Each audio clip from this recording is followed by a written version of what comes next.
Yo B-boy. Yo my brother. Inakuaje? Bana kama kawa mwanangu. Habari hapo mjini Dar es Salaam? Bana hapo tuko poa mwanangu, tunashukuru Mungu. Yeah man. Tunaendelea kupambana, maisha ndio hivyo tunayo, bado tunaendelea kupambana nayo. Tunamshukuru Mungu kifupi ese. Tunakumwomba kulipia. Uhakika mzee. Huko Simiyu mwanangu aliaewa ni mvua mwanangu. Hapo mjini vipi? Sana huko pia mvua zipo na kuondoka, kwa mfano kama leo asubuhi kuna mawingu, kama mvua itanyesha vimanyunyu kidogo inakata. Okay. Hivi jua linawaka mzee.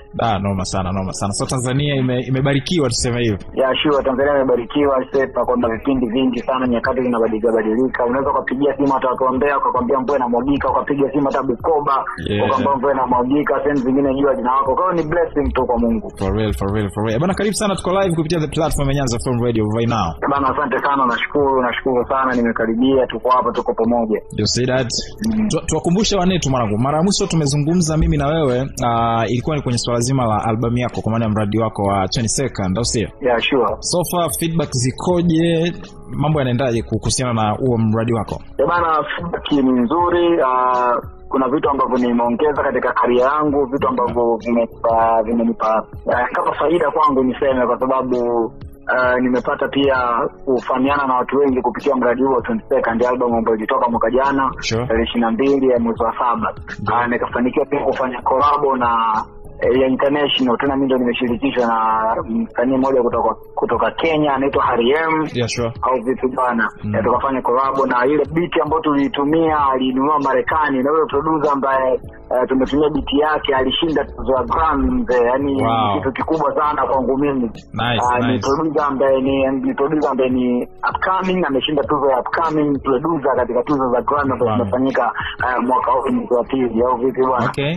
Kwa hiyo 22nd imenipa vitu vingi sana, imenikutanisha na watu, imenipa channel, imenipa collab kama hizo. Pia kuna collab nyingine kubwa zinakuja za kwangu mwenyewe ambazo nimefanya na pia ambazo nimeshirikishwa. Kwa hiyo mradi ambao umeniletea vitu vikubwa sana ambavyo katika career yangu sikuwahi kuvipata before. Safi sana. Ni vitu ambavyo ulivitarajia labda ama vingine vimekuja kukusurprise wewe mwenyewe? Kwa kweli matarajio yangu hayakuwa hivyo, ila ni kama surprise kwangu, kwa sababu wakati nafanya mradi ndo mradi wangu wa kwanza, kama unapojua ndo album yangu wa kwanza, na watu ambao nimekutana nao nilikuwa nafanya nao kazi.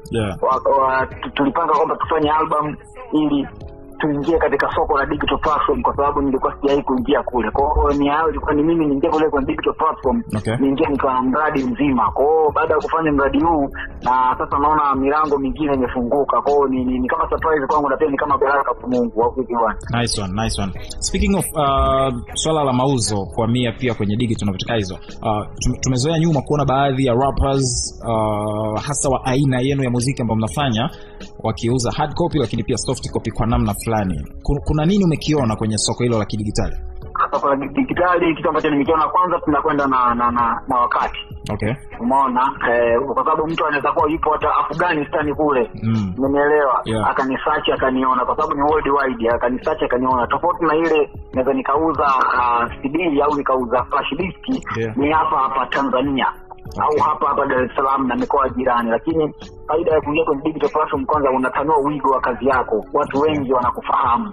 Umeelewa? Kwa hiyo tunakwenda kisasa zaidi, watu wengi wanakufahamu kupitia kazi zako, na unavuka mipaka, sema ambapo hukutarajia kufika unafika. Ndio faida ya digital platform. Nice. So in short tuseme kupitia album yako ya 22nd umepata vitu zaidi ya matarajio ambayo ulikuwa umejiwekea, au vipi?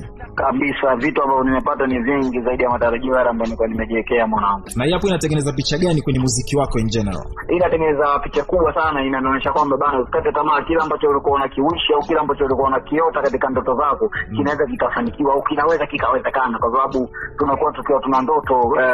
Sisi watu ambao tumetoka maisha ya chini, ambao tunafahamiana, tunafahamu kwamba zile juhudi zetu ambazo tunaziweka katika hiki kitu zitakuja kuzaa matunda siku moja, kwa sababu unapopiga hatua moja unaona yes hatua imeenda, kuna nyingine pia itafuatia, inakupa moyo na inakufundisha kwamba usikate tamaa, uendelee kupambana. Safi sana. Ulikuwa mradi wako wa kwanza by the way, si ndio? Ni album yangu wa kwanza kabisa. Hapo before nilikuwa natoaga masingo ngoma manini. Okay. Safi. Kuelekea kwenye mradi mwingine utakaofuata, kama ni EP, kama ni album,